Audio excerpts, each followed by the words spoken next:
semuanya, selamat berjumpa lagi di pembelajaran biologi. Mudah-mudahan dalam kondisi yang sehat semua. Kita hari ini akan membahas tentang sistem koordinasi ya, melanjutkan kemarin yang sudah kita bahas yaitu tentang sistem saraf ya. Nah, hari ini kita khusus akan membahas tentang sistem saraf pusat ya atau SSP. Nah, jadi sistem saraf pusat di dalam tubuh kita ya di dalam manusia itu meliputi ada otak atau yang bisa disebut dengan cerebral dan sumsum tulang belakang atau biasa disebut dengan medula spinalis. Otak itu sendiri ya dilindungi oleh tulang-tulang tengkorak ya. Jadi ada tengkorak kita yang melindungi otak kita dari bahaya benturan. Sedangkan pada medula spinalis pada tulang belakang dilindungi oleh ruas-ruas tulang belakang ya, adanya di belakang atau punggung kita. Nah, pada otak sendiri ya maupun pada medula spinalis ini terdapat pelindung dan jaringan ikat ya yang disebut dengan meninges. Nah, meninges sendiri ini dibagi menjadi 3 lapisan ya. Jadi ada yang disebut dengan pia mater ya. Pia mater itu dia bagian dalam, ya lapisan bagian dalam. Ciri khasnya dia bagian dalam yang halus dan tipis dan banyak mengandung pembuluh darah ya serta melekat pada otak atau juga pada medula spinalis. Nah, area yang kedua atau lapisan yang kedua adalah yang disebut dengan arachnoid ya. Arachnoid ini adalah lapisan bagian tengah yang mengandung sedikit pada pembuluh darah.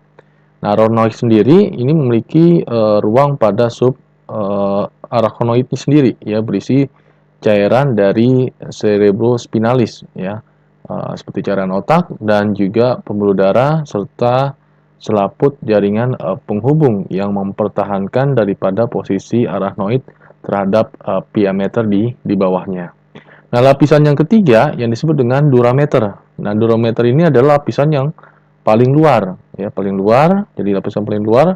Nah, ciri khasnya itu adalah dia mempunyai lapisan yang tebal dan kuat serta terdiri dari 2 lapisan, ya.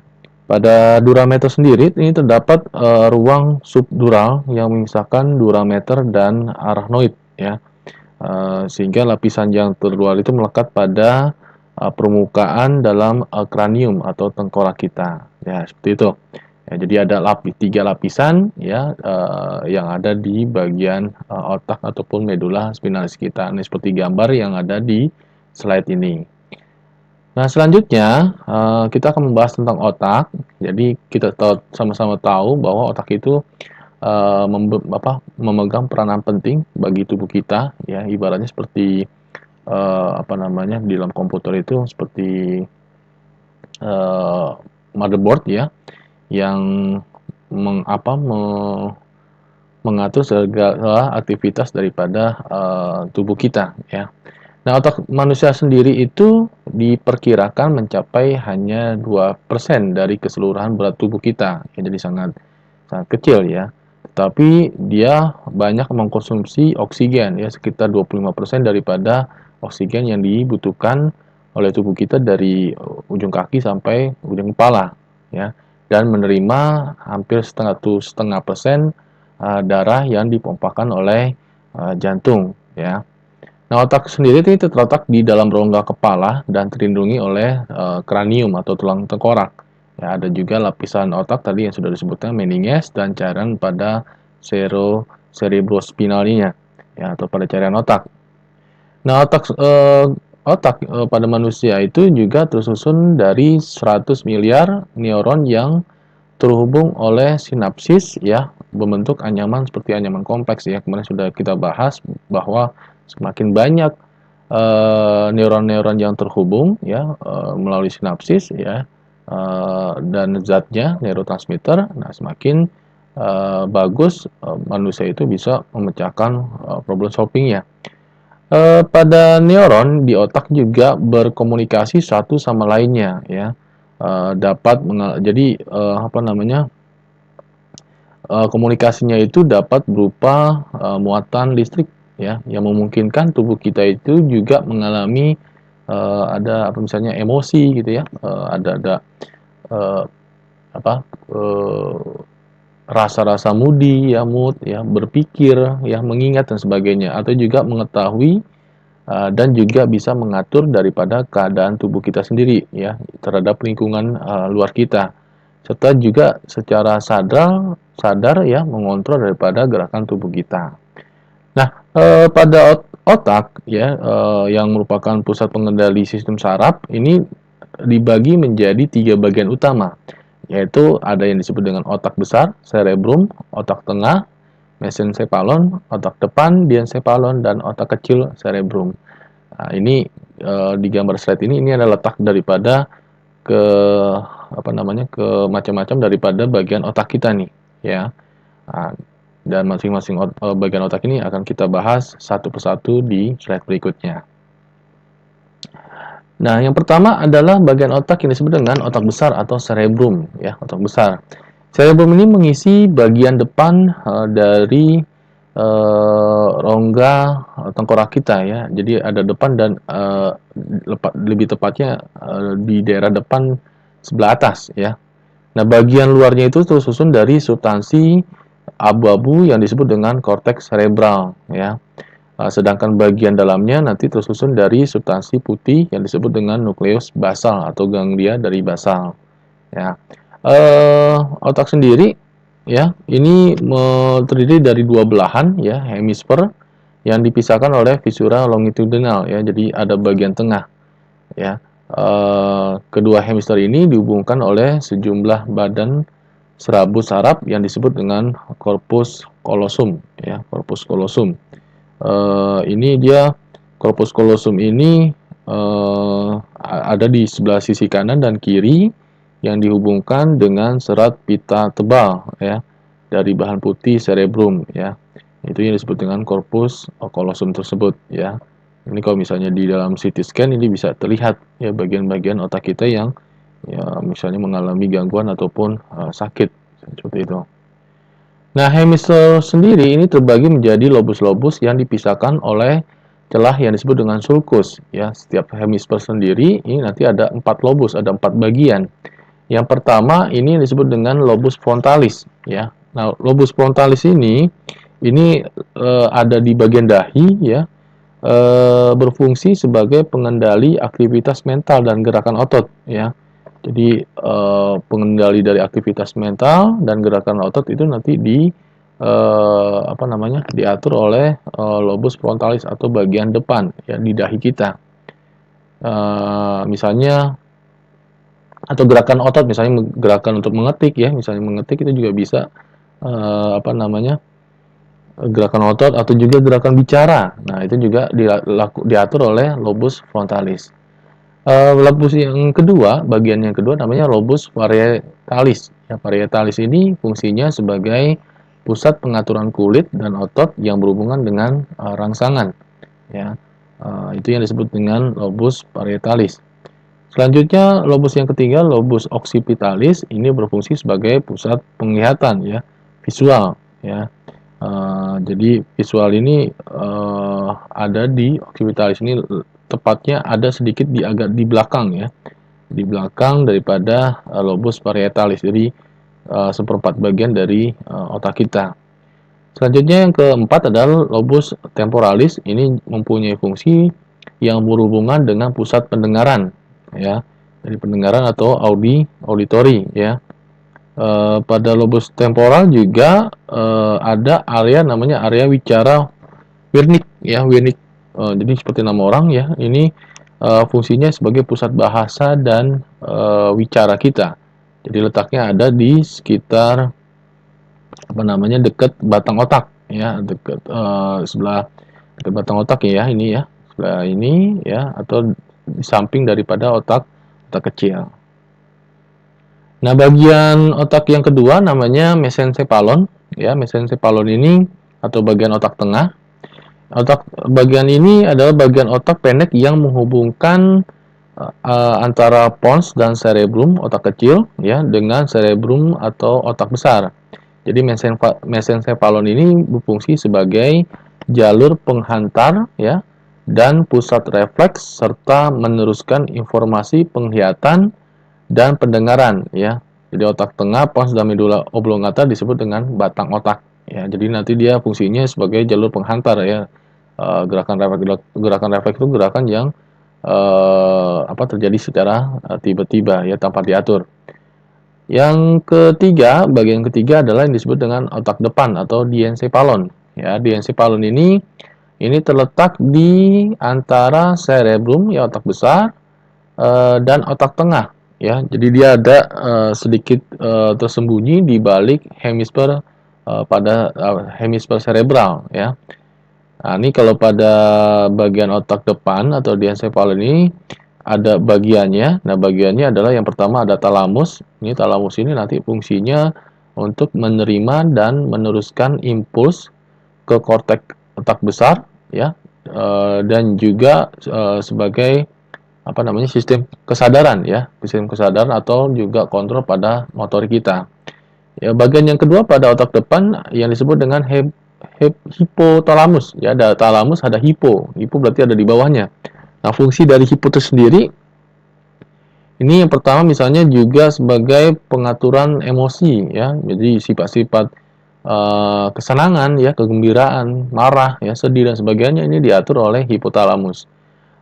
Yang kedua, fungsi yang kedua adalah mengendalikan aktivitas sistem saraf otonom ya, atau saraf tak sadar yang tidak sadar ya, seperti misalnya mengatur frekuensi jantung ya, tekanan darah, suhu tubuh. Nah, itu diatur oleh hipotalamus, atau juga proses pencernaan makanan ya, atau kondisi homeostatis ya yang stabil dalam tubuh kita.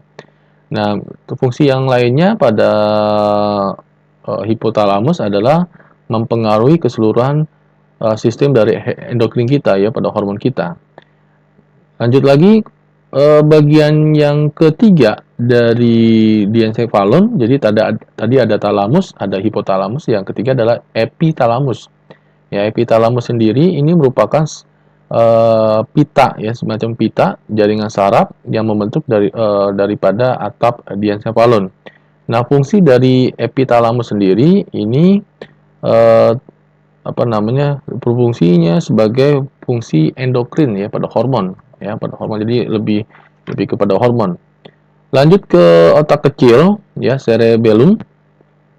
Jadi cerebellum ini bagian otak yang sangat berlipat ya, jadi ada lipatan banyak ya, terletak di bawah bagian daripada lobus occipital ya, bagian penglihatan, dan meletak di bagian punggung atau batang otak. Nah, fungsi daripada cerebellum sendiri ini untuk mempertahankan keseimbangan. Jadi keseimbangan itu ada di otak kecil ya. Jadi atau juga kontrol gerakan mata ya, kontrol mata, atau juga meningkatkan daripada kontraksi otot ya, tonus otot, serta juga koordinasi gerakan sadar ya yang berkaitan dengan keterampilan.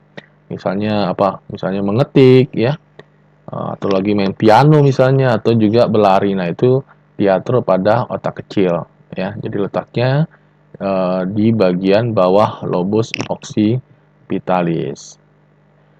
Nah, lanjut lagi tadi kalau ada bagian otak, sekarang adalah bagian dari medula sumsum lanjutan atau yang disebut dengan medula oblongata ya, medula oblongata.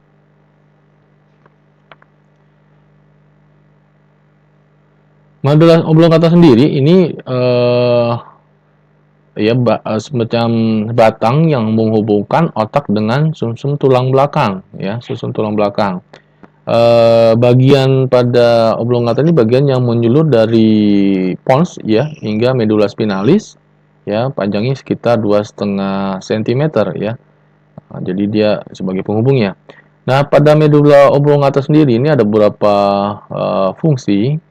Yang pertama juga ada pengendali frekuensi denyut jantung ya, atau juga tekanan darah, terus juga pernapasan ya, ada gerakan alat pencernaan ya, misalnya juga proses penelanan ya, menelan makan atau minum, atau juga refleks gerak muntah ya, muntah juga itu disebabkan oleh medula oblongata, serta juga sekresi pada kelenjar pencernaan ya, pencernaan makanan. atau juga sebagai gerak refleks ya. Jadi gerak refleks juga diatur oleh medula oblongata. Misalnya gerak refleks misalnya kayak bersin ya, bersin itu kan nggak diatur tuh.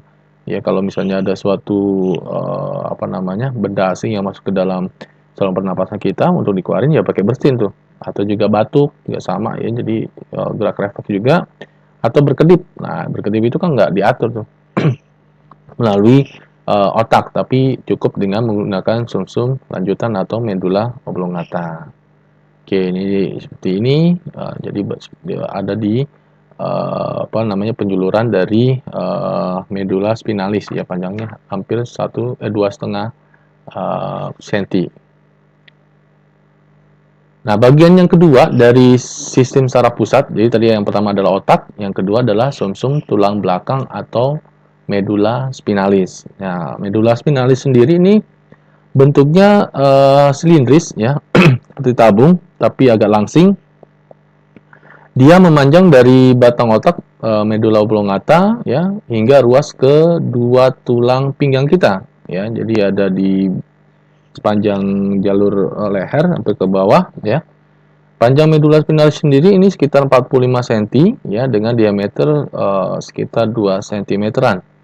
Nah, fungsi dari sumsum tulang belakang atau medula spinalis ini adalah untuk mengendalikan berbagai aktivitas refleks dalam ya dalam tubuh kita serta juga komunikasi ya antara otak dengan seluruh bagian tubuh ya serta juga sebagai penghantaran rangsangan koordinasi otot dan sendi ke cerebellum atau juga memberikan kemungkinan terjadinya gerak refleks itu juga bisa diatur oleh medula spinalis ya.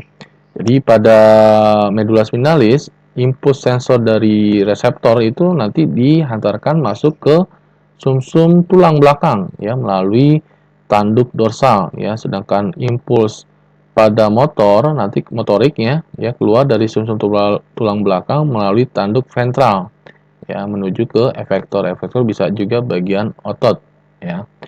Nah, ini seperti dalam gambar seperti ini.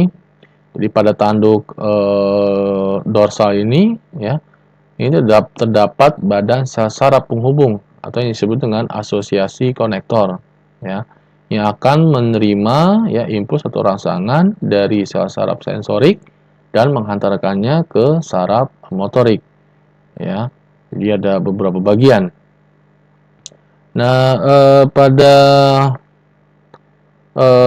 medula spinalis ini bagian luar pada tubuh, bagian luarnya itu warna putih ya, warna putih. Sedangkan bagian dalamnya berwarna abu-abu ya. Dia ini seperti bentuk huruf H dia. Ya, seperti bentuk huruf huruf H ya. Nah, ini seperti yang ada di gambar yang ada di depan. Nah, pada sumsum medula spinalis ya, tadi disebutkan sebagai pengendali gerak refleks. Jadi gerak refleks itu adalah gerakan yang mempunyai aktivitas yang sangat cepat ya dan otomatis dan juga tidak disadari oleh tubuh kita sebagai respon terhadap suatu rangsangan agar kenormalan fungsi tubuh itu terpiara ya. Jadi kalau kita misalnya sedang olahraga ya tahu-tahu tiba-tiba ada bola datang gitu ya. Nah, itu kan pasti kita akan menghindar gitu. Kalau gerak refleks kita bagus, ya biasanya nggak kena. Tapi kalau kita gerak refleksnya kurang bagus, ya terlambat, nah itu akan terkena bola. Atau misalnya juga posisi kiper pada permainan sepak bola misalnya. Nah, itu kan dia harus harus bisa sigap untuk menangkap bola, datangnya bola. Kadang-kadang apa namanya? Datangnya bola itu secara tiba-tiba. Nah, kiper yang hebat itu kalau mempunyai gerak refleks yang juga hebat ya. Nah, gerak refleks ini sebenarnya bisa dilatih ya, bisa dilatih. Jadi tidak datang secara tiba-tiba. Jadi harus dilatih dan sebagainya. Mungkin teman-teman yang mungkin laki-laki yang sering lihat bagaimana latihan pemain kiper gitu ya untuk tetap menjaga gerak refleks itu dia bisa lebih meningkat ya. Jadi jangan sampai kurang. Ya nantinya memang lambat laut seiring waktu ya sering umur pasti akan gerak refleks itu akan semakin pudar semakin lambat. Nah, secara struktural juga refleks itu mempunyai 5 komponen penting, yaitu reseptor yang masuk ke sensorik, ke sistem saraf pusat, tapi bukan pada otak, ya, tapi ke sumsum tulang belakang, ya, atau medula spinalis. Terus baru masuk ke dalam sensor motorik dan efektor. Nah, begitulah perjalanan dari gerak refleks. Jadi pada gerak refleks ini biar dia lebih cepat aktivitasnya dan secara otomatis tidak perlu lagi diatur oleh otak. Ya, jadi otak itu nanti digunakan untuk pengolahan data yang berat-berat, sedangkan pada refleks ini hanya bisa diatur oleh sumsum atau medula, sumsum tulang belakang atau medula spinalis. Nah, oke. Sampai situ ya penjelasan dari Bapak, ya mudah-mudahan bisa dipahami tentang sistem saraf pusat ya yang terdiri dari dua bagian, yaitu ada otak dan atau cerebral, dan sumsum tulang belakang atau medula spinalis. Oke, sampai jumpa lain waktu. Tetap jaga kesehatan. Sampai jumpa minggu depan atau di lain waktunya. Oke, terima kasih semua.